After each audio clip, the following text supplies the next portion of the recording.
Δοξασμένο το όνομα του Κυρίου. Σήμερα θα μιλήσουμε για το μεγαλύτερο κεφάλαιο του χριστιανισμού, το μεγαλύτερο κεφάλαιο της διδασκαλίας του Χριστού, που ονομάζεται η πνευματική ζωή. Πριν φτάσουμε όμως σε αυτό το μεγάλο κεφάλαιο, διότι η πνευματική ζωή ουσιαστικά είναι ένα πέταγμα. Αυτός μπορεί να μπει στην πνευματική ζωή, ζει το πέταγμα των αετών. Και αυτό είναι και το μεγαλύτερο κεφάλαιο του χριστιανισμού. Όλοι οι πνευματικοί άνθρωποι, όλοι οι Άγιοι άνθρωποι, όλοι αυτοί που ακούσαμε, που διαβάσαμε, που θαυμάσαμε, μπόρεσαν να μπουν σε αυτό που λέγεται πνευματική ζωή. Πριν φτάσουμε λοιπόν σε αυτό, θα κάνουμε μία μικρή σύννεψη των προηγουμένων, γιατί το σκάφος της πίστεως, αυτός δηλαδή ο τρόπος που ζούμε, που ενεργούμε, που προσπαθούμε, που είμαστε μαθητές, εάν κάποιος δεν ξέρει πώς λειτουργεί, θα πέσει έξω. Δηλαδή δεν γίνεται τυχαία ή συμπτωματικά. Γι' αυτό ο Χριστός ονομάζεται ο Μέγας Διδάσκαλος, δεν ονομάζεται ο Μέγας Θαυματοποιός. Βεβαίως έκανε θαύματα που δεν τα έκανε κανένας, ούτε μπορεί να καταγραφούν. Δεν έμεινε όμως κάτι τέτοιο στην ιστορία των ανθρώπων. Έγινε ως ο Μέγας Διδάσκαλος, επειδή μπόρεσε να δώσει στους ανθρώπους τις κατευθύνσεις πώς να μεταμορφωθούν και να πλησιάσουν το Θεό. Και το είπαμε και την πρώτη μέρα, εμείς δεν καλούμαστε σήμερα να αποδείξουμε τη διδασκαλία την οποία ο Χριστός έφερε από τον ουρανό. Αυτό το απέδειξε το κίνημα το οποίο έφτιαξε η Εκκλησία των Αγίων, των Μαρτύρων, η Εκκλησία που ανέτρεψε τον κόσμο, που στο τέλος ο ίδιος ο αυτοκράτορας αναγκάστηκε να βαφτιστεί. Δεν θα αποδείξουμε εμείς τη διδασκαλία του Χριστού σήμερα 2.000 χρόνια μετά. Το απέδειξε η ιστορία. Αυτή η διδασκαλία που έφερε ήταν ριζοσπαστική. Ένα τάγκς που ισοπαίδωνε τα πάντα. Που δημιούργησε Αγίους και μάρτυρες. Τέτοιοι άνθρωποι δεν υπήρχαν πριν ούτε στον Ιουδαϊσμό. Ο καλύτερος Ιουδαίος δεν μπορεί να έφτανε τον τελευταίο χριστιανό. Αυτό πρέπει να το καταλάβουμε. Αυτή η ράτσα δεν υπήρχε ποτέ στη γη. Γι' αυτό είπε ο τελευταίος στη βασιλεία είναι ανώτερος του Ιωάννου. Γιατί? Γιατί η χριστιανή μια άλλη ράτσα. Ο Ηλίας έσφαξε ανθρώπους. Ο Αβραάμ πήρε 318, έσφαξε ανθρώπους. Δεν μπορεί ο χριστιανός να κάνει τέτοια πράγματα. Αυτά είναι αδιανόητα. Γι' αυτό ο Άγιος της Καινής Διαθήκης δεν έχει σχέση με τους Αγίους της Παλαιάς Διαθήκης. Δεν μπορεί να το διανοηθεί αυτό ο χριστιανός. Ο Τερτιλιανός έγραψε το 200 μετά Χριστόν ότι οι χριστιανοί είναι το 25% της αυτοκρατορίας και μπορούμε να πάρουμε τα όπλα και να νικήσουμε την αυτοκρατορία. Και να μην μας διώκουν και να μην μας βάζουν στα θηρία. Αλλά ο Κύριος μας παρήγγειλε να είμαστε πρόβατα. Γι' αυτό πεθαίνουμε. Γι' αυτό μας πάνε και μας θυσιάζουν και μας καίνε ζωντανούς. Ένα άλλο μοντέλο. Δεν υπήρχε πριν. Έτσι λοιπόν η διδασκαλία την οποία ο Χριστός έφερε από τον ουρανό, τα πρώτα 4 βήματα που είπε, άρης ο Ιησούς να διδάσκει λέγον μετανοείτε και πιστεύετε εις το Ευαγγέλιο.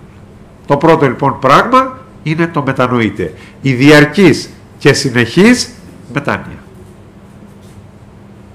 Δεν είπε μετανοήστε άπαξ, μετανοούμε συνέχεια, κάθε μέρα. Γιατί? Γιατί μιλήσαμε άσχημα στον αδερφό μας, γιατί στεναχωρήσαμε τη γυναίκα μας, γιατί όλη μέρα από βρέτσες όσα θέλεις. Είμαστε λοιπόν μετανοούντες σε συνεχή μετάνοια.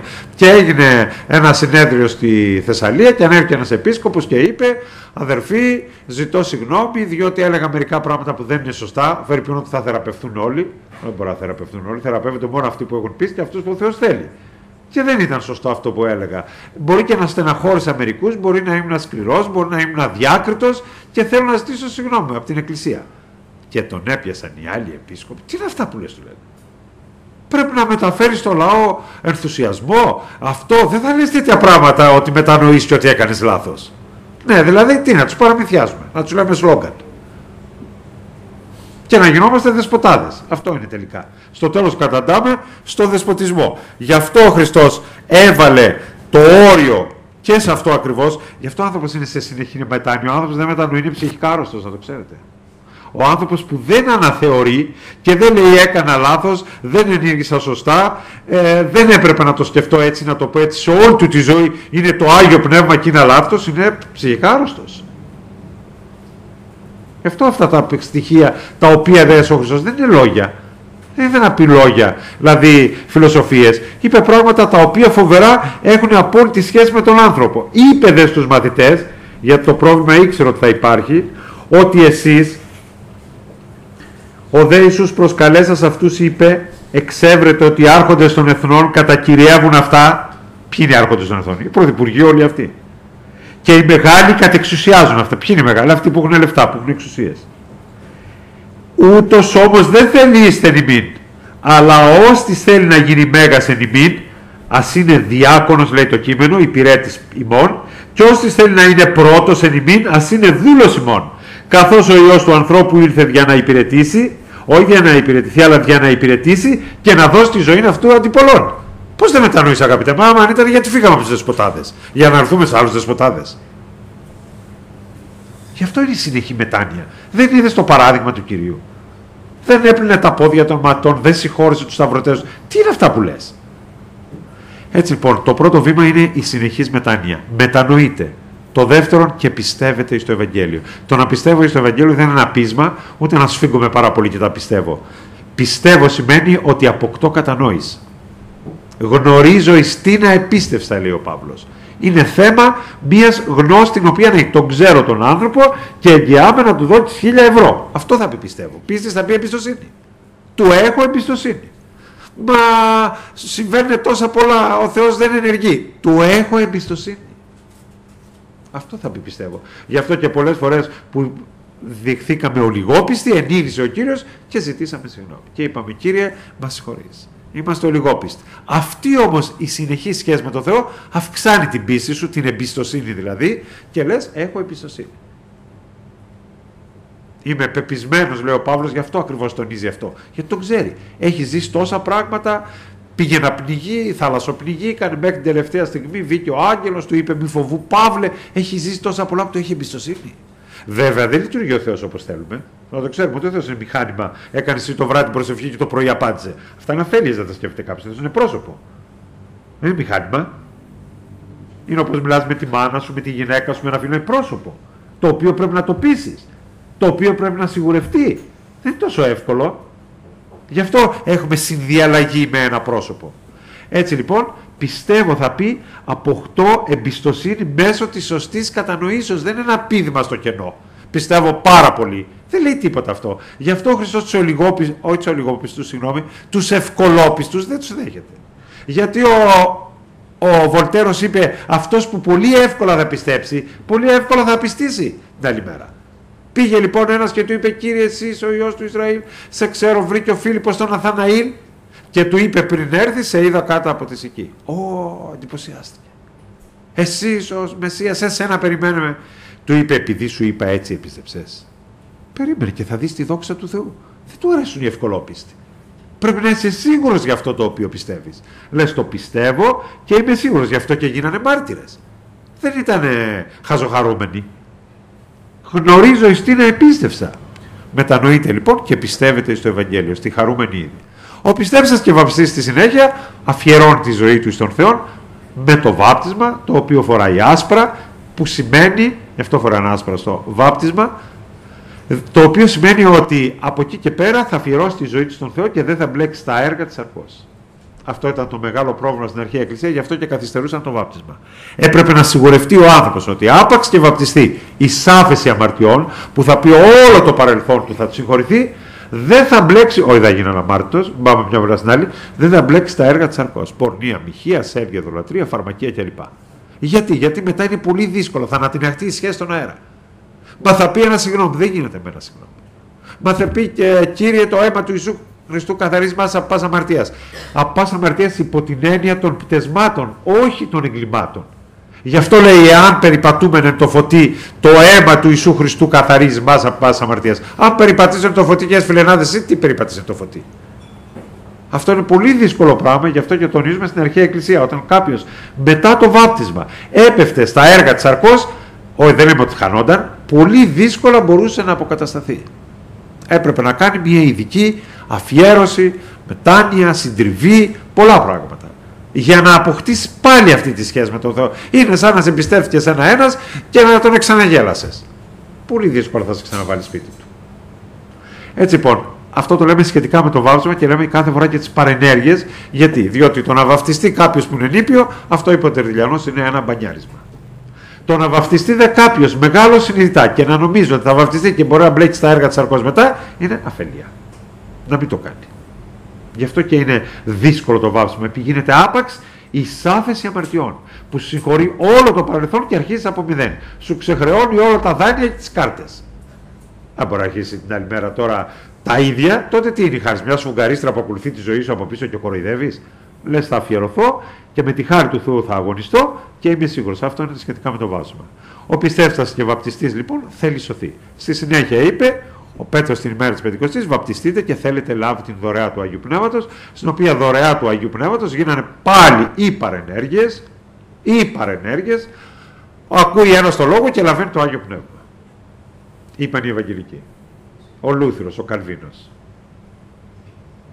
Αοράτος και αναισθήτως λήψη Αγίου Πνεύματος μέσα στην Γραφή δεν υπάρχει.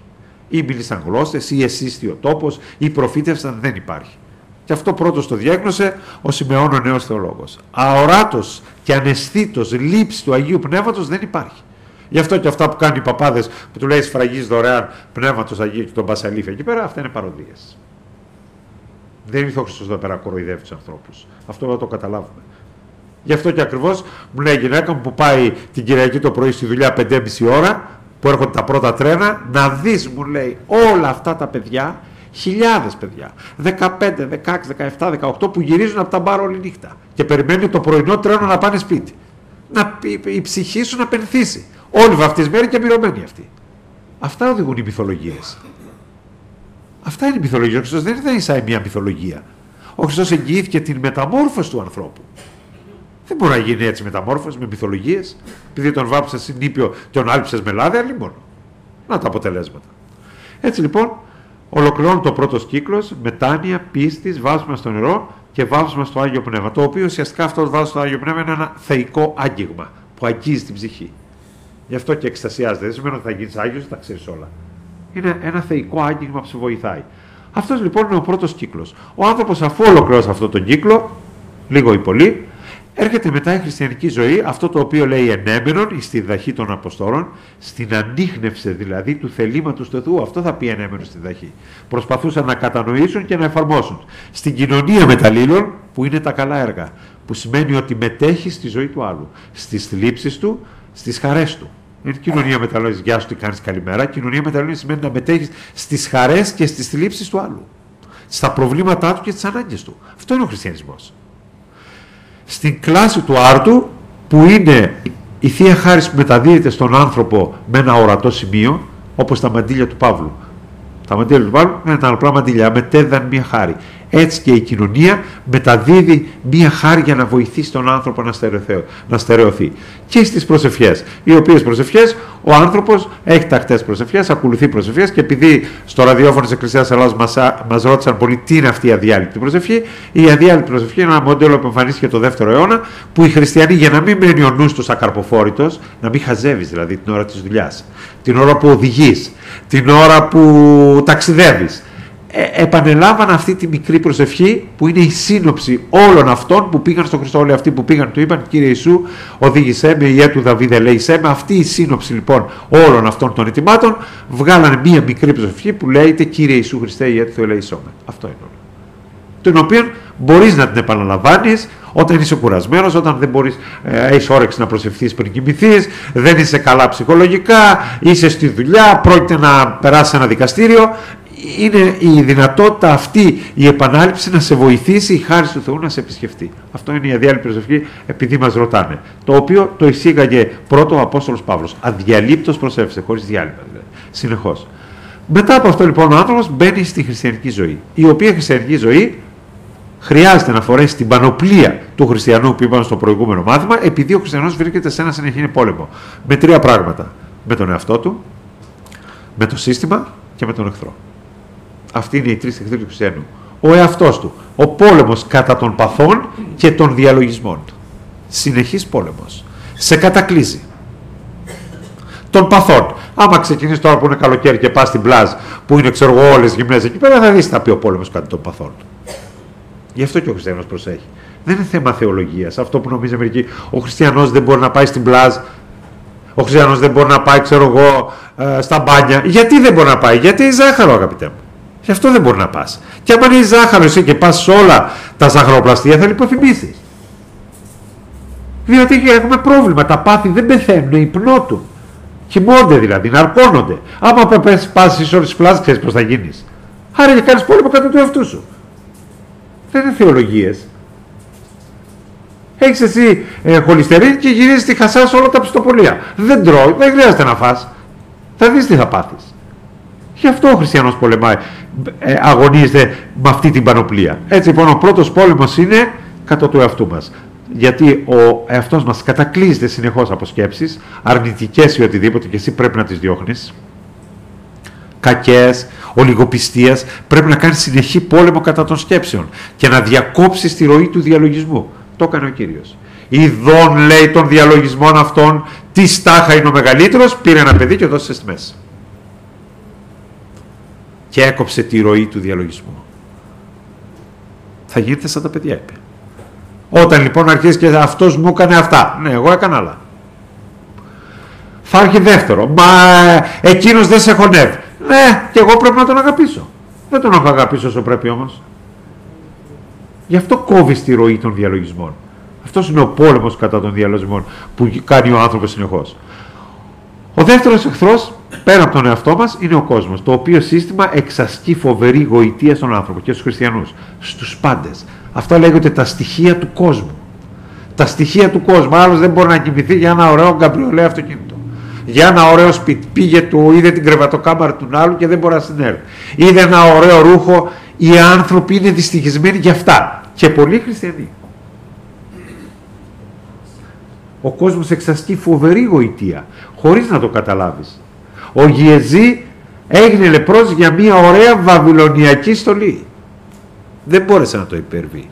Του είπε, είναι καιρός τώρα, Γιεζή. Εδώ χάνεται ο λαός, να πάρεις εσύ δούλους, υπηρέτρες, στολές, είναι καιρός κατάλληλος. Αυτά είναι τα στοιχεία του κόσμου. Χριστιανοί που είναι εκστασιασμένοι με τα στοιχεία του κόσμου. Με ωραία αμάξα, με ωραία σπίτια.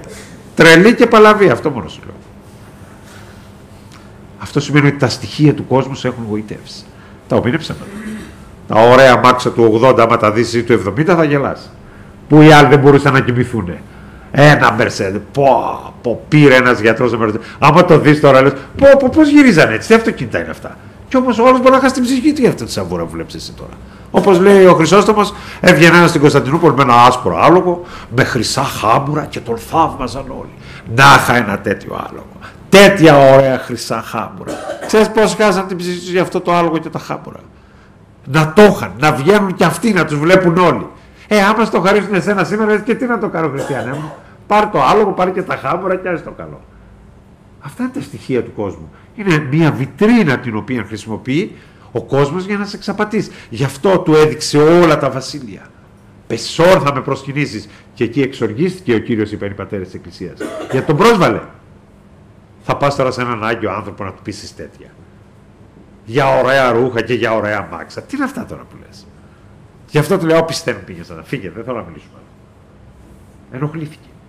Πώς τόλμησε να τον προκαλέσει με τέτοια πράγματα. Πήγε στο Μέγα Βασίλειο υπασπιστού του αυτοκράτορα και του είπε, εάν δεν υπογράψεις θα σου δημεύσει την περιουσία. Δεν έχω τίποτα, του λέει, ένα σπιτάκι που μένω. Τα υπόλοιπα τα έδωκα στους φτωχούς. Θα σε στείλει εξορία του κυρίου γη και το πλήρωμα αυτής. Αν με στείλει εξορία, θέλω ο κύριος να πάω στην Κέρκυρα να μιλήσω. Θα σε μαστιγώσει. Εγώ είμαι τόσο αδύνατος από τις νηστείες, με τη δεύτερη μαστιγωσά θα λιποθυμίσω. Τίποτε άλλο έχει. Όχι. Και γύρισε πίσω και του είπε, δεν πιάνεται. Δεν πιάνεται ο άνθρωπος αυτός με τίποτα. Γιατί τα στοιχεία του κόσμου δεν μπορούσαν να τον ακουμπήσουν. Ο δεύτερος πόλεμος λοιπόν γίνεται στα στοιχεία του κόσμου. Και ο τρίτος πόλεμος γίνεται με τον Σατανά, ο οποίος Σατανάς κάνει εισηγήσεις. Ή μέσω τρίτων, ή σε σένα που νομίζεις ότι σου μιλάει ο εαυτός σου.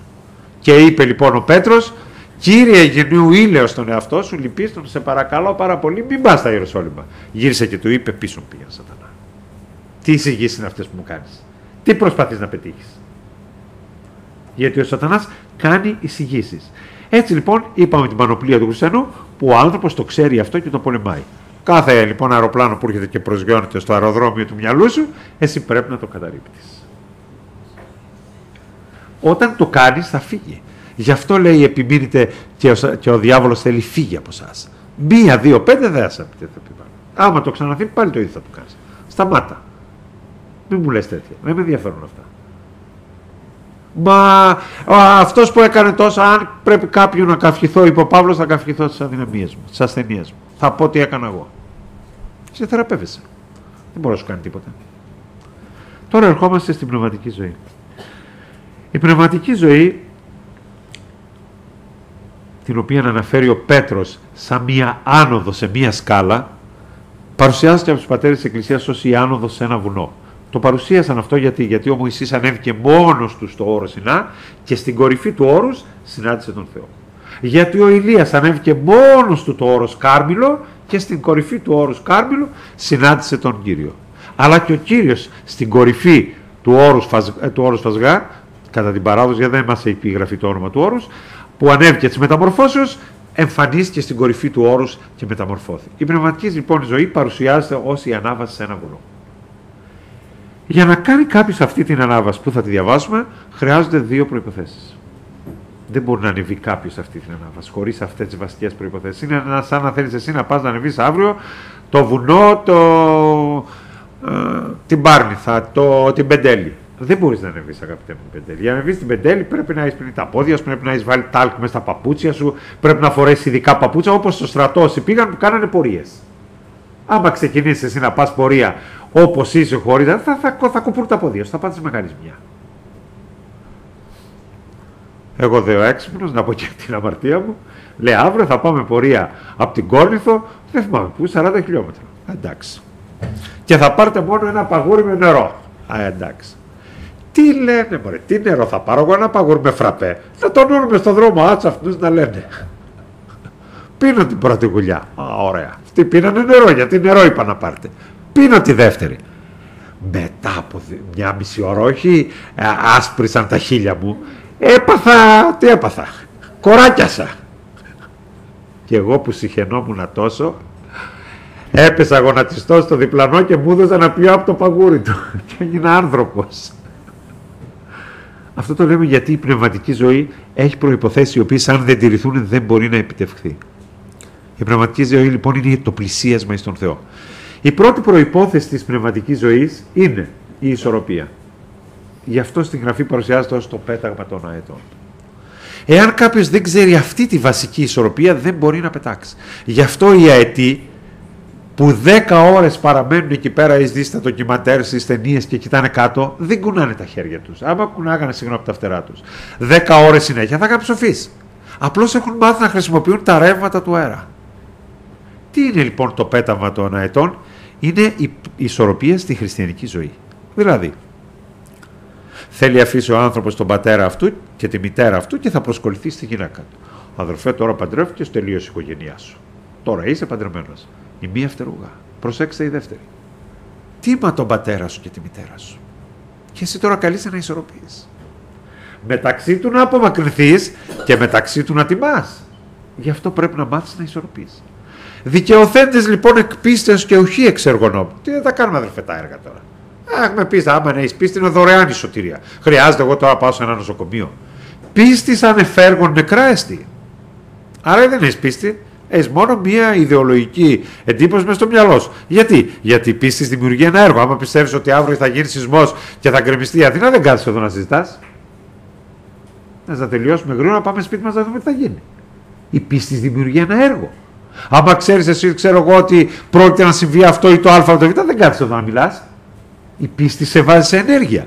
Άραγε λοιπόν, εφόσον έχεις τέτοια πίστη η οποία δεν σε βάζει σε ενέργεια, δεν είναι πίστη, είναι μια διανοητική παραδοχή. Πιστεύεις ότι η Νέα Υόρκη είναι στην Αμερική. Και Δεν μιλάει για αυτή την πίστη, μιλάει για μία πίστη η οποία σε κινεί σε ενέργεια. Γι' αυτό λοιπόν δικαιοθέντες λοιπόν εκ πίστεως και όχι εξ εργονόμου για να μην καυχηθεί της. Από την άλλη πλευρά όμως η πίστη αυτή, αν δεν γεννάει έργο, είναι ψεύτικη. Είναι νεκρά.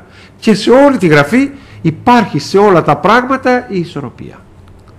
Δεν πρέπει ο άντρας να υποτάσσεται στη γυναίκα του. Συγγνώμη, η γυναίκα. Κατά λάθος πήγα να το πω. Ναι, το έχω δει και αυτό το έργο, γι' αυτό μπερδεύομαι. Δεν πρέπει η γυναίκα να υποτάσσει τον άντρα της. Ναι. Εν κυρίω όμως, μέχρι του σημείου που δεν βλάπτεται η συνείδησή της. Δεν πρέπει να υποτάσσεται στην εξουσία χριστιανός. Ναι, μέχρι του σημείου που δεν βλάπτεται η συνείδησή του. Γι' αυτό ο Πέτρος είπε, στην εξουσία πρέπει να πειθαρχούμε μάλλον εις τον Θεόν παρά εις τους ανθρώπους. Χρειάζεται ισορροπία. Μα η εξουσία λέει να πρέπει να ακούμε τις αρχές. Όχι, δεν πρόκειται να ακούσω τις αρχές για να παραβώ την εντολή του Θεού. Κάνει σοβαρό λάθος. Υπακούμε στις αρχές, όπως είπε ο Πολύκαρπος Σμύρνης όταν τον κάλεσε να απολογηθεί, μέχρι του σημείου που δεν βλάπτεται η συνείδησή μας. Και έγραψε ο Τερτιλιανός σε αυτούς που καλούνταν τη μία φτερούγα του Παύλου. Πρέπει να υποτασσόμαστε στις αρχές, αδερφέ. Μπράβο. Αφού πρέπει να υποτάσσετε στις αρχές, γιατί πάτε και κηρύτετε και ο αυτοκράτορας σας βάζει φυλακή? Η εξουσία λέει να μην κηρύτετε. Άρα λοιπόν πρέπει να κρίνεις εσύ τους νόμους και τα διατάγματα που θα υπακούσεις και μέχρι ποιου σημείου θα υπακούσεις.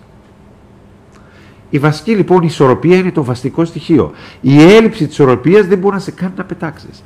Μάλιστα στις παροιμίες υπάρχει ένα χαρακτηριστικό χωρίο που θα το δούμε, που ακριβώς δείχνει την ανάγκη ότι ο άνθρωπος πρέπει να μάθει την συνεχή ισορροπία. Επειδή ακριβώς οι ακρότητες έχουν καταστρέψει πολλούς. Παίρνει ένα χωρίο και το κάνει σημαία. Δεν βλέπει την ισορροπία του πράγματος. Τα πάντα είναι δυνατά στον πιστεύοντα. Ποια πάντα? Όλα τα πάντα. Θέλεις να πάρεις Πόρσε, θα την πάρεις, αφού το πιστεύεις. Και πήγανε οι μαθητές, επειδή τα ακούσαν και είναι πολύ ωραίο αυτό, μπράβο, να έχουμε το Θεό να μας κάνουν έτσι δουλειές. Πήγαν και του είπαν, θέλουμε να μας δώσεις πάντα όσα ανετήσουμε. Γι' αυτό έρχεται ο Ιωάννης, αυτός πήγε και το είπε, αυτό έχει σημασία, ο Ιωάννης, και συμπληρώνει στην επιστολή την εξέλιξη, την κατανόηση, γι' αυτό είμαστε μαθητές. Και αυτή είναι η παρησία, το θάρρος δηλαδή, την οποία έχουμε προς αυτόν, ότι εάν ζητώμεν τι κατά το θέλημα αυτού, ακούει μας. Προσθέτει μια φράση. Κατά το θέλημα αυτού. Τα πάντα είναι δυνατά στον πιστεύοντα. Τα πάντα κατά το θέλημα αυτού. Όχι να θέλεις να πάρεις 3 γυναίκες. Έτσι λοιπόν εσύ μπορεί να πάρεις ένα χωρίο, να το απομονώσεις και να κάνεις δόγμα. Δεν είναι όμως έτσι, δεν μπορεί να πετάξει αυτός ποτέ. Αυτό ζει σε μια φαντασίωση. Ερχόμαστε στις παροιμίες που έχουμε το κλασικό παράδειγμα. Ένα λεπτό να το βρούμε.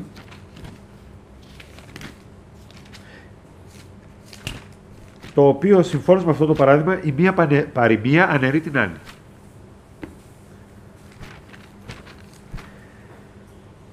Είμαστε λοιπόν στο ΚΣ κεφάλαιο των παροιμιών και λέει στην παροιμία 4. Μη αποκρίνου εις τον άφρονα κατά την αφροσύνη αυτού, για να μην γίνεις και εσύ ομοιός. Αυτόν. Έρχεται ένας λοιπόν και σου λέει στη δουλειά ανοησίες. Μην απαντάς αδελφέ στον άφρονα. Και γίνεις σαν κι αυτόν. Άστον να λέει μόνος του. Η επόμενη παροιμία.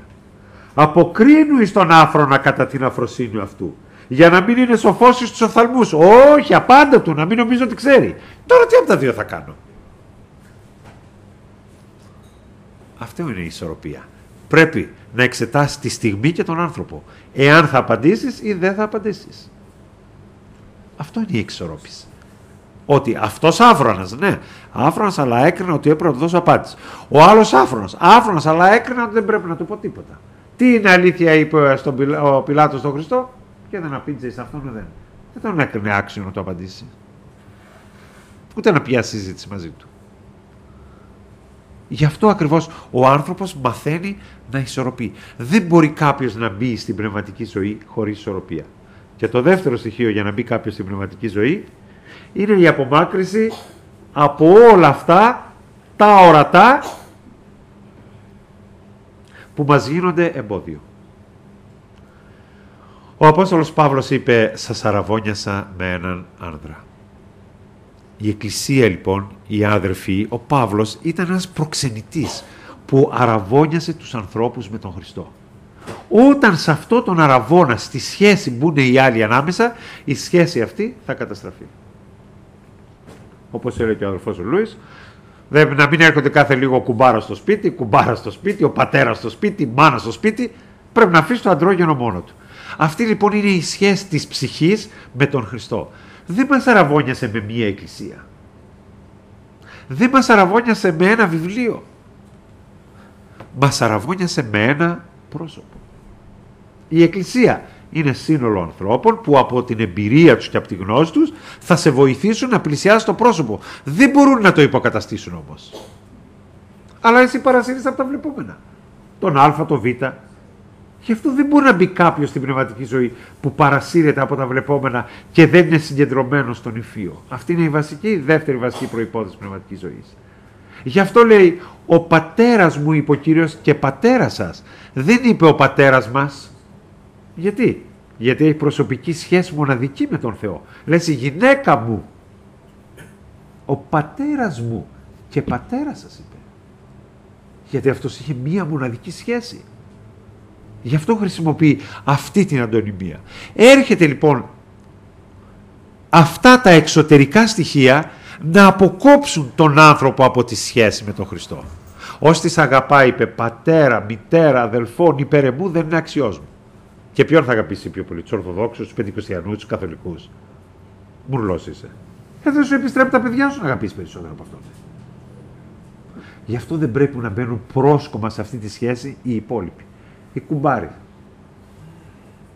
Δεν έχουν καμία σχέση τη σχέση σου με τον Θεό. Αυτή είναι μια απόλυτα προσωπική σχέση, την οποία εσύ μέσα στην ψυχή σου εσύ. Ούτε μαζί με τη γυναίκα σου μπορεί να τη ζήσεις. Έρχονται λοιπόν. Μα ο τάδε αδερφός, η εκκλησία. Τι να σου κάνει αδερφός και η εκκλησία? Αδερφός και η εκκλησία είναι άνθρωποι. Και θα το δώσουμε να το καταλάβουμε πού θα οδηγηθείς. Θα έρθει λοιπόν η ώρα, ο Θεός να φυλάξει και μακριά από εμάς και ο Κύριος να μας προστατεύσει και θα σου πει ο γιατρός άσχημα τα νέα. Έχεις αυτή την παλιαρόστια. Θα γυρίσεις σπίτι. Θα γονατίσεις και θα αρχίσεις τα κλάματα. Κύριε, εγώ που σε όλη μου τη ζωή προσπαθούσα, που ήμουν στην εκκλησία, που άκουγα το λόγο σου, που πήγαινα, που έκανα, βοήθησέ με. Οι άλλοι δεν μπορούν να σου κάνουν τίποτα. Θα μαζευτούνε, ποιον θες να καλέσεις? Θέλω να καλέσω διάφορους αδελφούς με τις κιθάρες. Κάλεσέ τους. Θέλω να καλέσω τον Αρχιεπίσκοπο με τον πετραχύλι του. Κάλεσέ τον. Θέλω να καλέσω τον αδελφό τάδε. Κάλεσέ τον. Κάλεσέ τους όλους. Θα σου πούνε μια καλή προσευχή, θα σου δώσουν 100 ευρώ και θα πάνε σπίτι τους. Τότε έντρομος θα ανακαλύψεις ότι εσύ έχεις σχέση με ανθρώπους. Δεν έχεις σχέση με τον Θεό. Γιατί όλο τον προηγούμενο χρόνο εσύ ασχολείσαι με τους άλλους. Γι' αυτό δεν μπορεί να μπει κάποιος στην πνευματική ζωή έτσι. Δεν μπορεί. Δεν μπορεί οι άλλοι, είπε ο Μέγας Βασίλειος, όταν οι άλλοι σε αναταράσουν, δεν μπορείς να μπει στην πνευματική ζωή. Δηλαδή, τι θα πει αυτό? Συναντάς έναν και σε πάει στον ουρανό. Βρήκα έναν, με έφτιαξε. Μπράβο. Συναντάς έναν άλλον και σε βουλιάζει. Γίνεται μια κατάσταση στη ζωή σου και σπάς τα ουράνια. Γίνεται μια στραβή στη ζωή σου και βουλιάζει. Δεν μπορεί να μπει στην πνευματική ζωή. Είσαι εξαρτώμενος από τα στοιχεία. Δεν εξαρτάται η σχέση σου από τον Θεό από αυτό. Αλλά επειδή βλέπεις τους άλλους, επειδή ο άνθρωπος ζει δια των οφθαλμών, παρασύρεται. Πρέπει να καταλάβεις, οι άλλοι δεν μπορούν να σου κάνουν τίποτα. Είναι μαθητές.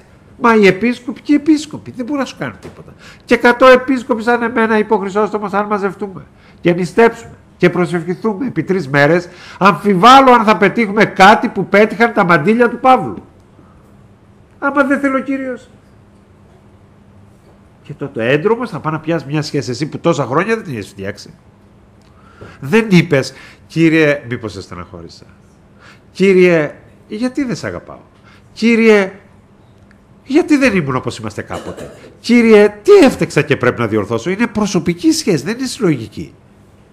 Δεν δουλεύει όλοι μαζί. Γι' αυτό λέει σας αραβώνιασα με έναν άντρα. Είναι γάμος. Αραβώνας που θα γίνει μια μέρα γάμος. Δεν είναι συλλογική σχέση. Ο άνθρωπος λοιπόν παρασύρεται από τα εξωτερικά, από τα εκκλησιαστικά, από τους ανθρώπους. Αγαπητέ μου, δεν μπορώ να σου κάνω τίποτα αυτή. Είναι αρρώστια αυτή. Γι' αυτό επειδή ο Πέτρος έπασε από αυτή την αρρώστια, μόλις αποκαταστάθηκαν με τον Κύριο που τον είχε προδώσει, τι του είπε αμέσως? Τι θα απογίνει με τον Ιωάννη? Δηλαδή, και τι θα κάνει τώρα ο Θεός με τον Μπάμπη, με τον Νικολακόπουλο, με τον Κοντήλη, με τον αυτό? Τι ενδιαφέρει αν θα κάνω αυτό? Εσύ ακολούθησε. Είναι αρρώστια που έχει ο άνθρωπος. Γι' αυτό ακριβώς έκοψε τον διαλογισμό του. Τι είναι αυτά? Εσύ ακολούθησε. Το τι θέλω εγώ να κάνω με τον καθένα και αν θέλω να μείνει, τι ασχολείσαι? Γιατί ο άνθρωπος παρασύρεται από τα βλεπόμενα. Δεν μπορεί να συγκεντρωθεί μέσα του στην προσωπική σχέση. Και ρώτησαν τον Ροϊσμπρό, έναν Άγιο της Δυτικής Εκκλησίας, γιατί ο Θεός δεν είναι κοντά μας? Ο Θεός, αγαπητοί μου αδερφοί, είναι μέσα μας. Εσείς είστε μονίμως εκτός εαυτού. Ο Θεός είναι πλησίον ημών. Εσείς βρίσκεστε μονίμως εις χώρα μακράν. Αφήστε το που είναι ο Θεός και ψάξτε που βρίσκεστε εσείς. Έτσι λοιπόν ο άνθρωπος συγκεντρώνεται σε αυτό τον εσωτερικό νυμφώνα της καρδιάς και σκέφτεται τον Κύριο. Και έβαλε ο Φραγκίσκος μία εικόνα του Χριστού που ήταν ένα πλουσιόπαιδο και έζησε μια ζωή, ας πούμε, που ζουν τα πλουσιόπαιδα, και διάβασε στη φυλακή που βρέθηκε, κάποιος του έδωσε ένα Ευαγγέλιο. Μάλλον είχαν συλλάβει έναν που τελικά τον κάψαν ζωντανό επειδή κρατούσε μία αγίγραφη χειρόγραφη. Τίποτε, τα 4 Ευαγγέλια μόνο, μικρή. Τότε αν κρατούσε κάποιος αγίγραφη τον έκαιγαν το μεσαίωνα οι παπάδες. Παγορευόταν να εισγραφεί. Αυτός φεύγοντας, γιατί δεν ήθελε να καεί μαζί του, με τρόπο την πέταξε. Και ο Φραγκίσκος την πήρε και τη διάβασε. Και άλλαξε η ζωή του. Από αυτό το μικρό διάβασμα. Γιατί ο λόγος του είναι φοβερός. Έβαλε λοιπόν μία απεικόνηση του Χριστού και του είπε: Κύριε, εγώ στη ζωή μου αγάπησα ένα σωρό πράγματα. Ωραία άλογα, ωραία σπίτια, ωραία πράγματα, ωραία τραπεζώματα, ωραίες παρέες, ωραία ξενύχτια, ωραίες γυναίκες. Το είπε και αυτό. Γιατί εσένα δεν μπορώ να σε αγαπήσω? Αυτή η καρδιά μου γιατί δεν ανταποκρίνεται σε μια τέτοια αγάπη που εσύ πέθανες για μένα, που εσύ με έφτιαξες για να με έχεις κοντά σου? Βοήθησέ με να το καταλάβω. Και αυτή ήταν η αρχή της ανόδου του. Η κατανόηση αυτή. Πώς η καρδιά μου αγαπάει τόσα πράγματα και δεν μπορεί να συγκινηθεί από αυτό? Τι καρδιά είναι αυτή που έχω? Από έναν που είναι ευεργέτης μου, που μου αγαπάει, πώς είναι δυνατόν? Τι κακιά και άσχημη καρδιά έχω? Βοήθησέ με, Θεέ μου. Γι' αυτό βλέπετε, είναι αυτή η εσωτερική ενασχόληση. Δεν μπορεί να σε βοηθήσει κάποιος αυτό. Εσύ πρέπει να σκεφτείς τον Κύριο. Επί της κλίνης, μου είπε ο Δαβίδ, συλλογίστηκα τον αγαθό Κύριο. Είναι προσωπική σχέση. Άμα είσαι φίλος με έναν και δεν τον σκέφτεσαι, άμα είσαι ερωτευμένος και δεν περιμένεις να σου στείλει μήνυμα με το κινητό, τι σχέση είναι αυτή τότε? Θέλω να μου απαντήσεις. Τίποτα. Άρα δεν έχεις προσωπική σχέση με τον Θεό, έχεις σχέση με μία ομάδα. Ωραία, γεια σας αδερφέ, καλά είσαι αδερφέ, αλληλούια. Έχεις σχέση με ένα βιβλίο, το διαβάζεις, το αναλύεις. Με αυτό το πρόσωπο, αυτό είναι η πνευματική ζωή. Οι σχέσεις με ένα πρόσωπο. Γι' αυτό ο λαός Ισραήλ ζήτησε βασιλιά. Γιατί? Δεν μπορούσε να λειτουργήσει με ένα αόρατο πρόσωπο. Δεν μπορούμε, λέει. Θέλουμε άνθρωπο να τον βλέπουμε, να παλεύει τις μάχες μας εκεί. Δεν μπορούμε αοράτος να δουλεύουμε. Είναι ο Θεός μαζί μας και πολεμάει. Είναι η ροπή του ανθρώπου. Γι' αυτό ο Θεός το συγχώρησε. Και είπε: το θυμό μου. Και ο Θεός είναι αντίον της βασιλείας, έτσι. Τάτα αυτά που λέγανε οι παπάδες, το μεσαίωνα του Θεός έδωσε τους βασιλιάδες, ψέματα. Εναντίον. Το θυμό μου έδωσα, λέει ο βασιλιά, και στην οργή μου τον απέσυρα. Το έδωσε επειδή ο λαός δεν μπορούσε να καταλάβει, ήταν σε ένα νηπιακό στάδιο. Εμείς όμως πρέπει να ξεφύγουμε κάποια ώρα από το νηπιακό στάδιο. Ως νήπιος ελάλουν, είπε ο Παύλος, εφρόνουν, εσυλλογιζόμουν. Δεν μπορούν να σε αναστατώνουν τόσο πολύ αυτά τα πράγματα. Μα τώρα συμβαίνει αυτό στην εκκλησία, μα προχτές συνέβη το άλλο και. Ωραία. Εντάξει. Μπορεί να είναι ευχάριστα και μπορεί να είναι λυπηρά. Και τι σχέση έχουν αυτά με την προσωπική σου σχέση? Τι σχέση έχουνε? Δηλαδή, επειδή τώρα, ας πούμε, εγώ σε έβρισα, ή εγώ σε πρόσβαλα, ή εγώ δεν σου μιλάω, θα πάω να χωρίσεις εσύ τη γυναίκα σου. Τι σχέση έχει αυτό? Τι σχέση έχει η προσωπική σχέση με τον Θεό με όλους τους άλλους? Καμία. Γι' αυτό και ακριβώς ο Παύλος, που έλαβε το Ευαγγέλιο εξ Αποκαλύψεως, που δεν συνέβη σε κανέναν. Όλοι εμείς το Ευαγγέλιο το μάθαμε επειδή κάποιοι μας μίλησαν, επειδή μας μίλησαν, όχι ο Θεός ο ίδιος. Που έλαβε εξ Αποκαλύψεως το Ευαγγέλιο, λαβαίνει μια Δευτέρα συμπληρωματική Αποκάλυψη.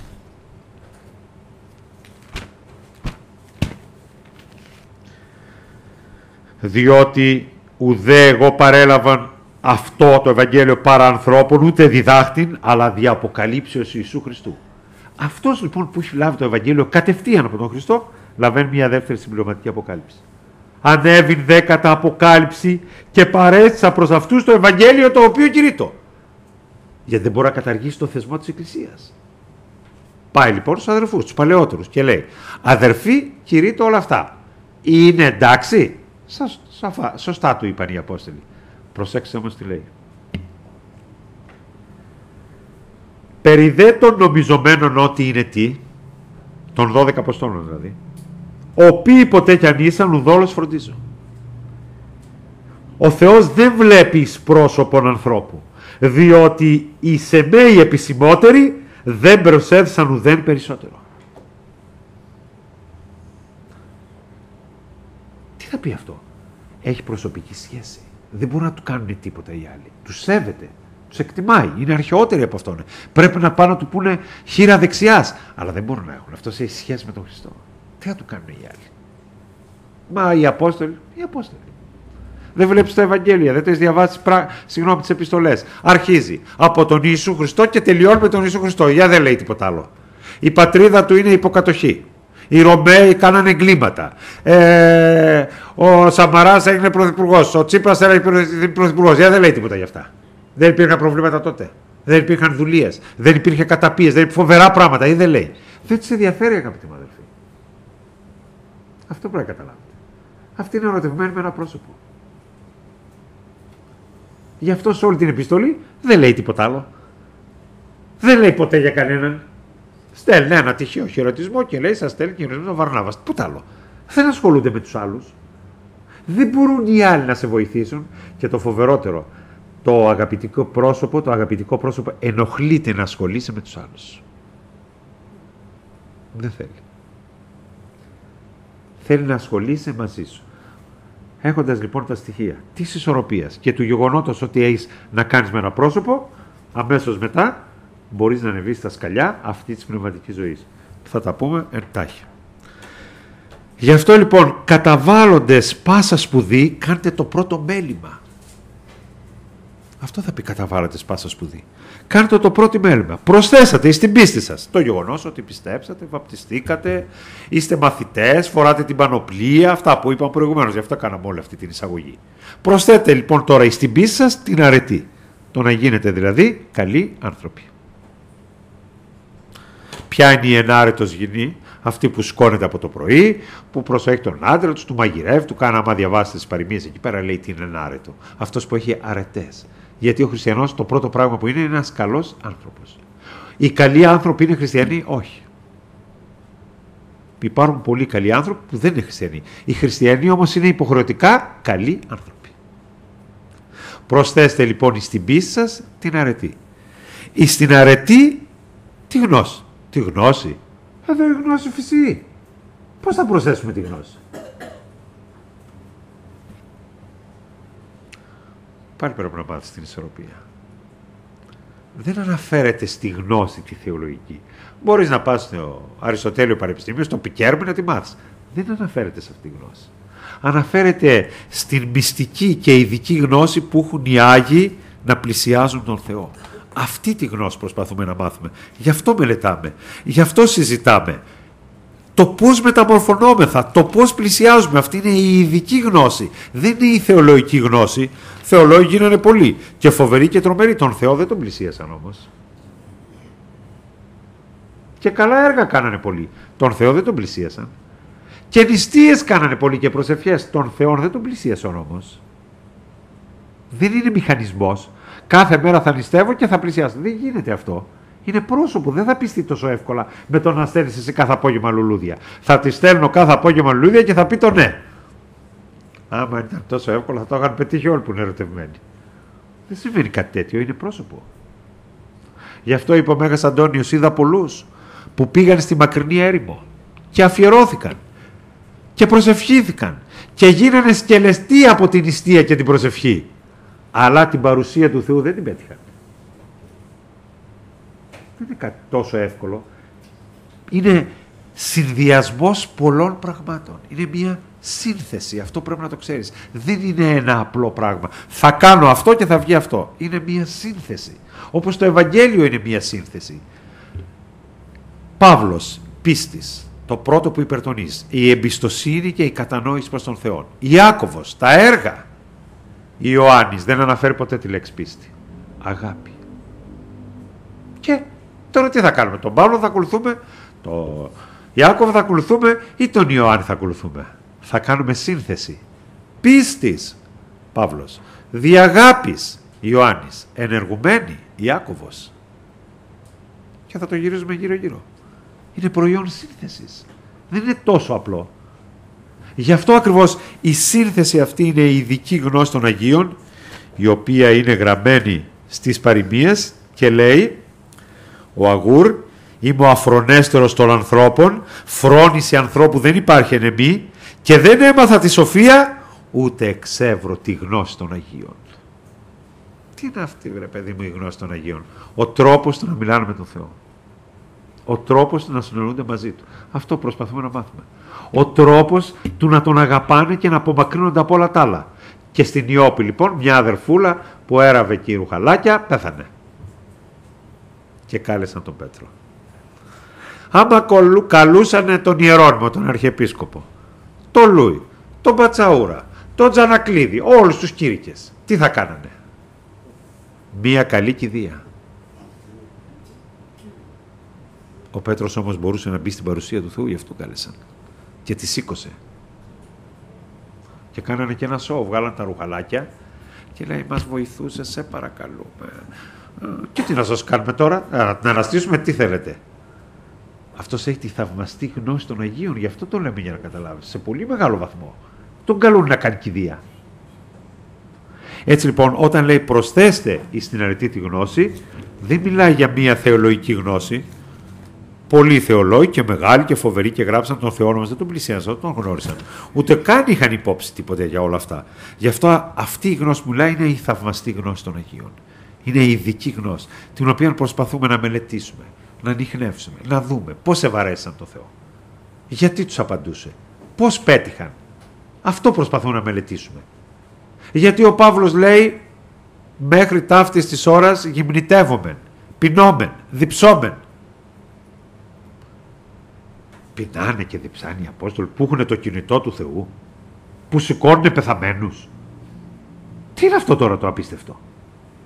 Και γιατί δεν γονατίσαν να πούνε: Κύριε, αυτή τη στιγμή ο Απόστολος το παιδάκι σου δεν έχει να φάει, και αμέσως να ανοίξουν οι ουρανοί? Γιατί εμείς δεν θα φτάσουμε ποτέ τους Αποστόλους. Οι Απόστολοι ποτέ δεν έκαναν χρήση της σχέσεώς τους για προσωπικούς λόγους. Ξέρεις τι δύσκολο πράγμα είναι αυτό? Εμείς μόλις γνωρίζουμε τον Θεό, αρχίζουμε λίστα. Κύριε, σε παρακαλώ πολύ, αυτό το θέμα τώρα. Και μόλις τελειώσαμε, πάμε το επόμενο. Και δεν έχω τελειωμό οι λίστες. Εγώ όταν πίστεψα, είχα γνωρίσει έναν που είχε μια λίστα σαν αυτή που πέρασε από το σούπερ μάρκετ. Αυτό τα απάντησε, αυτό το περιμένουμε, αυτό λίστα. Δεν μπορείς να μετατρέψεις, θα μου πεις: δεν έχω ανάγκη ο Θεός να μου δώσει. Ναι, βεβαίως έχουμε ανάγκες. Και αρρώστους έχουμε και φτώχειες έχουμε και τα πάντα έχουμε. Δεν μπορείς όμως να μετατρέψεις τη σχέση με τον Θεό σε ωφελημιστική. Αυτό λέγεται χριστεμπορία, το ονομάζει η Β' Κλίμεντος επιστολή. Γράφει το 105. Χριστέμποροι θα γίνουμε. Δηλαδή τι θα πει? Έρχεται ένα σπίτι σου, φεύγει, μπαίνει στα σαρσέρ και λες: μπορεί τον κάνω παρέα γιατί έχει αμάξει και με πηγαίνει σε διάφορες δουλειές. Πώς θα σου φανεί εσένα αυτό? Δεν μπορεί να τον έχεις το Θεό για τις δουλειές σου, δεν είναι σχέση. Αυτό είναι εκμετάλλευση. Πολύ δύσκολο πράγμα. Γι' αυτό θα προσευχηθούμε, θα πούμε: Κύριε, βοήθησε να μεταμορφωθούμε, βοήθησε μας να συμμορφωθούμε, να μαζέψουμε το μυαλό μας, να σε αγαπήσουμε. Το είπε ο Ιωάννης Γουέσλεϊ: Κύριε, ένας χριστιανός πολυθρόνας είμαι. Βοήθησε με να σε αγαπήσω. Γι' αυτό γίνανε Άγιοι, επειδή κατενόησαν την απόσταση. Βοήθησε με να χτυπάει η καρδιά μου για σένα. Γιατί χτυπάει για τόσα άλλα? Βοήθησε να μεταμορφωθούμε, βοήθησε να σε πλησιάσουμε. Προσευχής για όλους τους άλλους, για που έχουν ανάγκες, προβλήματα, αρρώστιες, και στο τέλος πες: και έχουμε και αυτή την ανάγκη. Σε παρακαλώ, θυμίσου και την ανάγκη τη δική μας. Αλλά όχι να μετατρέψει την προσευχή, αλλά χαλάξει τηλεπιλάφ. Το είναι μουσουλμανισμός, δεν χριστιανισμός. Γι' αυτό οι Απόστολοι δεν χρησιμοποιούσαν αυτό το πράγμα. Ξέρεις τι δύσκολο είναι? να διαχειρίζεσαι και να μην το χρησιμοποιείς. Γι' αυτό λέει μέχρι αυτή την ώρα πεινάμε, διψάμε, γυμνητεύουμε. Και λέμε ο Κύριος γνωρίζει, ο Κύριος ξέρει. Καλά, και γιατί δεν τον παίρνετε, βρε παιδί μου, στείλτε ένα μήνυμα. Ένα μικρό, έχουμε αυτό το πρόβλημα, γιατί δεν το στέλνετε? Γι' αυτό είναι η ανωτερότητά τους. Γιατί αυτό είναι οι Άγιοι. Δαπανούνται για τους άλλους. Δεν σκέφτονται τον εαυτό τους. Γι' αυτό θα πεις, θα γίνουμε εμείς σαν τον Παύλο, σαν τους Αγίους. Όχι, δεν πρέπει να έχουμε τέτοιες αφέλειες. Απλώς αυτοί είναι οι φάροι που μας οδηγούν προς τα που πάμε. Η ζωή τους και την εμπειρία. Δεν είναι κανένα σαν τον Παύλο. Γι' αυτό ο Χρυσόστομος τον ονόμασε ο πρώτος μετά τον ένα. Το Χριστό δηλαδή. Είναι αφέλεια να το νομίζει κάποιος. Απλώς η κατεύθυνση που οδηγούμαστε πρέπει να είναι προς τα εκεί. Άραγε βασανιστήκανε, ταλαιπωρηθήκανε. Δεν χρησιμοποίησαν το Θεό αμέσως με το παραμικρό. Είπανε, Κύριε, θα το υποστούμε. Θα πιούμε το πικρό ποτήρι για να μεταμορφωθούμε. Θα ταπεινωθούμε. Θα έχω την αρρώστια και θα με βλέπουν οι άλλοι. Του γράψαν από τους Κορινθίους αμέσως. Ο Θεός να μας ελέγξει. Το στον Παύλο έγραψαν αμέσως επιστολή. Η όψη, λέει, από μακριά μας γράφεις, λέει, αλλά αν είσαι παρόν, λέει, εξουθενωμένος, τίποτα δεν είσαι, ανθρωπάκι. Και τους απάντησε με μια ηρωνία. Τι να κάνουμε τώρα, Κορίνθοι, λέει, βασιλεύσατε άνευ ημών, γίνατε βασιλιάδες εσείς, τι να σας πούμε εμείς? Και τους ηρωνεύεται. Γιατί, τι να μιλήσει με αυτούς που τολμούσανε να μην μπορούν να καταλάβουν το μέγεθος και το μεγαλείο ενός τέτοιου ανθρώπου? Τι να τους πεις? Είναι όπως είπε ο Λία Ιακώκα, ο top πολιτής της Αμερικής, ο top manager. Να έχω, λέει, έναν άνθρωπο 3 χρόνια δίπλα μου, λέει, και να μην μάθει να πουλάει ένα σετ κατσαρόλες. Που εγώ πουλάω σε ένα απόγευμα καράβια, σπίτια, νησιά ολόκληρα. Αυτό ήταν ο Ιούδας δίπλα στο Χριστό, είπε. Ένας άχρηστος. Δεν μπόρεσε να καταλάβει τίποτα με ποιον είχε να κάνει. Τι να του πει αυτός τώρα? Έχουν ένα Παύλο τώρα και του λέει, δηλαδή, τι είναι αυτά που μας λες και μας απειλείς και μας γράφεις και μας ράνεις? Γιατί δεν μπορούσαν να καταλάβουν την ταπεινοφροσύνη τους. Δεν μπορούσαν να καταλάβουν τον τρόπο που σκεπτόνταν. Βεβαίως είχαν εξουσία οι Απόστολοι. Φοβερή. Γι' αυτό, λέει, δεν θέλω να χρησιμοποιήσω την εξουσία που έχω. Είπε στον Ελλήμα τον μάγο και έμεινε εκεί τυφλός άκρη καιρού. Ξέρεις τι ήταν οι Απόστολοι? Τάγκς. Επικίνδυνοι. Ποιος θα μπορούσε να τους πειράξει, αν δεν ήθελε ο Θεός? Αλλά ήξεραν να κάνουν χρήση αυτής της εξουσίας. Δεν κάνανε επίδειξη. Δεν ήταν μεγαλομανείς. Ήταν άγιοι, γι' αυτό και τους χρησιμοποιούσε. Αλλήμον να είχαν τέτοιες εξουσίες και να κάνουν ό,τι θέλουν με τον καθέναν. Που τους αντιμιλούσε, τους πήγαινε κόντρα. Αυτή είναι λοιπόν η γνώση των Αγίων. Στη γνώση λοιπόν των Αγίων θα προσθέσουμε την εγκράτεια. Τώρα, πλέσαμε σε ένα δύσκολο θέμα. Εγώ με 42 χρόνια στα κηρύγματα, 42 χρόνια δεν έχω ακούσει κήρυγμα περί εγκρατείας. Αυτό είναι άγνωστο πράγμα. Και όμως η εγκράτεια είναι το βασικό στοιχείο, όπως βλέπετε εδώ πέρα, της ανόδου και της εισόδου στην πνευματική ζωή. Γι' αυτό και η πρώτη δοκιμασία στον Αδάμ γίνεται στο θέμα της εγκρατείας. Ο Θεός δεν του είπε να μην φας τίποτα και από την πείνα τρελαθήκανε και τα φάγανε. Του είπε να δείξει εγκράτεια. Είναι όπως γίνεται ο γάμος, θα παντρέψουμε αύριο τον Τίμο και λέει ο πατέρας, παιδιά, είναι που φες. Μην φάτε όλες τις σιγαρίδες, φάτε και τίποτα άλλο. Όχι, πέσανε, φάγανε όλες τις σιγαρίδες οι πρώτοι. Αυτό κάνανε οι πρωτόπλαστοι. Ακράτεια.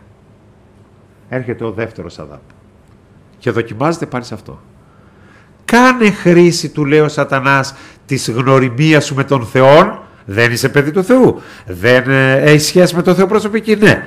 Πες του να μετατρέψεις πέτρες σε ψωμί, να μην πεινάς. Η κοιλιά μου το απάντησε, μπορεί να περιμένει. Γιατί ήταν εγκρατής. Δεν θα ζήσει ο άνθρωπος με ψωμί, αλλά με κάθε άρτο. Και πήγε ο Σατανάς την 40η ημέρα, ειδών ότι επείνασε, εμφανίστηκε. Αυτό είναι η εγκράτεια, φοβερό προσόν. Μήχανε όλη τη βδομάδα, τη Μεγάλη Εβδομάδα στην νηστεία. Τη Μεγάλη Παρασκευή δεν ήταν και το τέλος. Δεν τρώγαμε ούτε λάδι. Ερχόταν το Σάββατο. Πού ήμουνα, 8 χρόνων, 10. Δεν πήγαινα στην Ανάσταση. Όχι. Πηγαίνετε, δεν μπορώ να έρθω. Τα βαρελότα δεν μ' αρέσουν.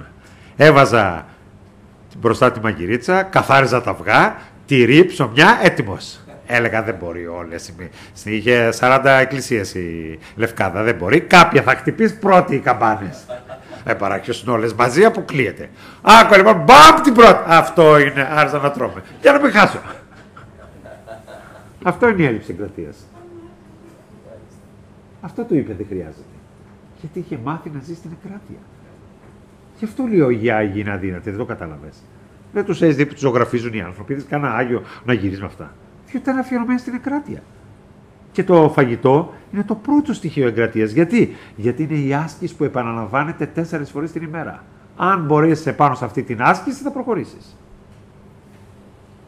Έτσι λοιπόν, ερχόμαστε λοιπόν στην εγκράτεια, που βέβαια είναι η εγκράτεια των λόγων και όλων, εννοείται έτσι. Γενικά η εγκράτεια. Απλώς θίξαμε ένα σημείο της εγκρατείας. Εις δε την εγκράτεια την υπομονή, γιατί εμείς ζούμε σε μια εποχή πατάς ένα κουμπί και γίνονται όλα και ο άνθρωπος είναι ανυπόμονος, ενώ η υπομονή εργάζεται ένα τεράστιο έργο που είναι η ταπεινοφροσύνη, που είναι όλα αυτά. Ο Θεός είπε ο Τερτιλιανός 9 μήνες περίμενε μέσα στην κοιλιά της γυναίκας να βγει. Ποιος εσύ πως ανυπόμονος? Υπομονή. Η υπομονή είναι αρετή των Αγίων. Και ακριβώς ο άνθρωπος που δεν είναι ανυπόμονος είναι επιθετικός. Που δεν έχει υπομονή είναι πλήκτης.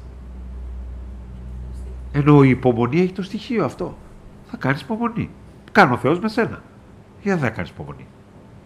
Και θα διαλογιστείς αυτά που έχεις κάνει εσύ. Πώς είσαι έτοιμος να πιάσεις τον άλλο από το λαιμό? Δεν έμαθες την ωραία διδασκαλία του Κυρίου που του χάρισε ένα μοίρια τάλαντα και έπιασε έναν από το λαιμό? Θες να πιάσεις ένα από το λαιμό τώρα? Και είπε στείλ τον χειρότερα. Είπε την παραβολή αυτού που του χάρισε τα πάντα. Και είπε από το λαιμό, πώς πιάνεις άλλο από το λαιμό? Εσένα πόσα σου χάρισε, σου συγχώρησε, πόσα στραβά μάτια έκανε με σένα? Με μένα. Πόσα έκανε ότι δεν έβλεπε, πόσα κοιτούσε ότι δεν καταλαβαίνει. Τι θες δηλαδή να πεις εσύ τώρα? Πιάνεις τον άλλον από το λαιμό, τι είσαι εσύ? Εσένα πώς τα συγχωρεί και στα συγχώρησε? Έτσι λοιπόν η υπομονή είναι το 5ο στάδιο. Στην υπομονή θα προσθέσετε την ευσέβεια, το βαθύτατο σεβασμό στο πρόσωπο του Θεού. Αυτή είναι η ευσέβεια. Γι' αυτό και ακριβώς όταν πας σε μια κηδεία οι άνθρωποι στέκονται σοβαροί. Γιατί είναι μπροστά το μυστήριο του θανάτου. Που ο άνθρωπος φεύγει. Γι' αυτό γίνεται, δεν τολμάει κάποιος να γελάσει, να πει τι αστεία να πεις. Με το μυστήριο του θανάτου θα το περάσουμε όλη μια μέρα. Μπορεί να κάνει κάποιος αστεία? Τον βασιλέα των τρόμων τον ονομάζει ο Ιώβ το θάνατο. Αυτό δημιουργεί μια ευσέβεια. Έτσι λοιπόν και η αναφορά στα έργα και στο πρόσωπο του Κυρίου πρέπει να σου δημιουργεί την ευσέβεια. Δεν είναι ο Κύριος ένα παιχνίδι ή οτιδήποτε. Ο Κύριος κυβερνάει τα σύμπαντα και απλώς μας ανέχεται. Εις δε την ευσέβεια τη φιλαδελφία και εις δε τη φιλαδελφία την αγάπη. Γιατί το ξεχωρίζει? Άμα έχω φιλαδελφία δεν έχω αγάπη. Είπε κάποιος στον Χριστό στο στομό, έχω πάρα πολύ αγάπη. Όποιον συναντάω στον δρόμο του δίνω 2 ευρώ. Δεν έχεις αγάπη, του είπε. Έχεις απλώς φιλανθρωπία. Άμα σου πει αυτός να έρθει σπίτι σου να κάνει μπάνιο, τι θα κάνεις? Έχω 2 εβδομάδες να κάνω μπάνιο, σας παρακαλώ να έρθω σπίτι μας. Δεν τους αγαπάμε λοιπόν τους ανθρώπους. Άμα τους αγαπάζαμε θα τους συμπονούσαμε. Θα κλαίγαμε για αυτούς. Θα στεναχωριόμαστε. Γι' αυτό βλέπεις έχει επιστέγματα την αγάπη. Γιατί η αγάπη είναι πολύ μεγάλο πράγμα.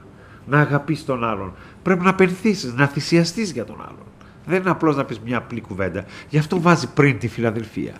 Μάθε να αγαπάς τους ανθρώπους που βλέπεις. Μάθε να μετέχεις τις χαρές τους και τις λύπες τους. Αυτές είναι η αγάπη. Σκέψου πώς να τον βοηθήσεις. Λες για αυτό το πρόβλημα. Τι να κάνω? Θα κάνω μία μέρα νηστεία γι' αυτόν. Έχω 500 ευρώ και θα του δώσω τα 150. Θα πάρω έναν που ξέρω μήπως έχει δουλειά. Κάνε κάτι. Αυτό είναι η αγάπη. Και ακριβώς η Εκκλησία έχει σκοπό να σε μάθει την αγάπη. Όλα αυτά έχουν το άρτη. Πότε θα τη μάθεις την αγάπη? Μα αυτός με προσέβαλε. Μα αυτόν πρέπει να αγαπήσεις. Ο άλλος που έχει ένα ωραίο αυτοκίνητο και ωραίο σπίτι και πισίνα, τον αγαπάνε όλοι. Δεν χρειάζεται σφίξιμο. Το σφίξιμο να αγαπήσεις αυτό είναι πολύ δύσκολο. Πώς θα τη μάθεις αυτή την αγάπη? Μα είναι πλήκτος, αδερφέ, είναι κατάλληλος, είναι επιθετικός. Μα αυτόν πρέπει να αγαπήσω και να πενθήσω. Τους άλλους που είναι πολύ ωραίοι, τους αγαπάω, δεν χρειάζομαι σφίξιμο. Γι' αυτό λοιπόν είναι εκπαιδευτικό σύστημα. Η Εκκλησία μαθαίνεις να αγαπάς. Και βέβαια το κορυφαίο εκπαιδευτικό σύστημα για την αγάπη ποιο είναι? Ο γάμος. Γι' αυτό ο γάμος είναι κατάσταση χάριτος. Εκεί αν δεν μάθεις την αγάπη, δεν θα τη μάθεις ποτέ. Αν άνθρωπος δεν αγαπάει τη μάνα του, δεν αγαπάει τα παιδιά του, καλά. Τα υπόλοιπα είναι κινηματογραφικά. Γι' αυτό και ο Χρυσόστομος είπε, μόνο αυτός παντρεύτηκε ο Μωυσής, μίλησε με τον Θεό. Κανένας άλλος. Ο γάμος είναι στάδιο τελειώσεως του ανθρώπου. Γιατί? Γιατί πρέπει να τον υπομένεις. Πρέπει να μάθεις να συγχωράς. Πρέπει να μάθεις να θυμώνεις και μετά πάλι να αγαπάς. Πότε θα τα μάθεις, άμα δεν τα μάθεις μέσα στο γάμο? Πού θα τα μάθεις? Άμα δεν τα μάθεις με τα παιδιά σου, με τη γυναίκα σου, πού θα τα μάθεις? Και ερχόμαστε μετά στην εκκλησία. Άμα δεν μάθεις μέσα στην εκκλησία που είσαι με τον άλλον, που θα πας στην αιώνια ζωή, που θα είμαστε στους αιώνες μαζί, που αυτά πότε θα τα μάθεις? Στη δουλειά που δαγκάει ο ένας τον άλλον. Πολύ δύσκολο να μάθεις εκεί την αγάπη. Γι' αυτό ακριβώς στην Φιλαδελφία προσθέστε την αγάπη. Η αγάπη είναι πολύ μεγάλο πράγμα. Να θυσιαστείς για τον άλλον. Πήγε η Αγία Τερέζα, η Αγία Τερέζα, καλά είπα, από την Αλβανία. Ναι. Πήγε από η Αγία... Τι? Η μητέρα Τερέζα, ναι, το ίδιο. Ήταν σε ένα μοναστήρι αυτή, μια καλόγρια εκεί πέρα στις Ινδίες, και το μισό φαΐ της το έδινε στα μουσουλμανάκια που ήταν νηστικά απ' έξω. Παιδιά 5 χρόνων, 7 χρόνων που ζητιανεύανε. Την πιάνει η ηγουμένη. Αυτό μην το ξανακάνεις, λέει, πρώτη και τελευταία φορά. Γιατί? Θα δημιουργήσουμε πρόβλημα. Θα μας φάξουν οι μουσουλμάνοι. Ναι, αλλά πεινάνε, θα τα αφήνουν νηστικά, δεν ξέρω. Εδώ δεν θέλουμε προβλήματα εμείς. Θα νομίζω ότι πάνε να τους κάνουμε χριστιανούς. Δεν θα ξαναδίνεις. Συνέχισε. Δεν μπορώ, λέει. Αφού τους βλέπω και πεινάνε, εγώ θα δίνω το μισό φαΐ. Γράφει στην Ιεραποστολή γράμμα και λέει: δεν κάνει κοπέλα πήγε εδώ, πάρτε τη, θα μας δημιουργήσει πρόβλημα. Και παίρνει τη βαλίτσα της και φεύγει. Και πάει στο Νέο Δελχή με το τρένο για να πάρει το άλλο τρένο να πήγαινε στην Ιεραποστολή. Κατεβαίνει μέσα στο σταθμό του τρένου και κάθεται εκεί τώρα με τη βαλίτσα της και περιμένει το επόμενο τρένο. Και όπως κάθεται εκεί πέρα σαν ένα πεζούλι, λέει δίπλα ένας ξαπλωμένος. Πώς είναι αυτή που βλέπει στην Ομόνια? Δίψω, σας παρακαλώ, μου φέρνετε λίγο νερό. Είχαν μία εικόνα στο μοναστήρι που ο Χριστός ήταν έτσι ξαπλωμένος και είχαν γράψει αυτό, διψώ, που είπε στο σταυρό. Αυτό σαν τον Χριστό διψάει. Πάει στις τουαλέτες, βρίσκει αυτή, του φέρνει λίγο νερό. Και δεν ξανάφυγε από εκεί μέσα. Έκατσε και έπλαινε όλους αυτούς, τους κουβάλαγε, τους έκανε. Θα πεις γιατί τώρα μπορούμε να το κάνουμε εμείς? Όχι, δεν λέμε τέτοιο πράγμα, μην φανταστείς. Αυτό όμως είναι ο χριστιανισμός. Αυτή είναι η αγάπη. Αγάπησε αυτούς τους ανθρώπους. Δεν μπορούσε να κοιμηθεί. Γιατί η ψυχή της ήταν πολύ ευαίσθητη σε αυτό. Γι' αυτό και αναγκάστηκαν να υποχωρήσουν όλοι. Και σήμερα, άμα πας τώρα στα Τύρανα, πώς πας με το αεροπλάνο στη Θεσσαλονίκη και λέει καλώς ορίσατε στο Διεθνές Αεροδρόμιο Μακεδονία, όταν πας στα Τύρανα, ξέρεις τι λέει ο πιλότος? Καλώς ορίσατε στο Διεθνές Αεροδρόμιο Μητέρα Τερέζα. Γιατί και αυτοί κάτι έχουν να δείξουν. Ότι και αυτοί βγάλανε έναν άνθρωπο στην οικουμένη, μεγάλο. Γι' αυτό το ονόμασαν το αεροδρόμιο στο όνομά της. Αυτή είναι η αγάπη, αγαπητοί. Πολύ μεγάλο πράγμα. Να θυσιαστείς για τον άλλο.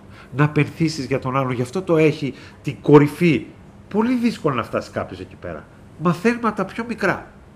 Και έρχονται και μερικά ζευγάρια και μου λένε καμιά φορά: Χρήστο, μαλώνουμε, τσακωνόμαστε, δεν τα βρίσκουμε, δεν πάμε καλά. Δεν πάτε καλά, μάλιστα. Είστε αντρόγενο? Ναι, μου λέει. Α, μπράβο. Κοιμάστε μαζί? Μαζί κοιμόμαστε, αφού είμαστε αντρόγενο. Α, μπράβο. Και δεν μπορείτε να τα βρείτε εσείς που κοιμάστε μαζί και θα σας βοηθήσω εγώ. Αφήστε με ήσυχα, Χριστιανοί.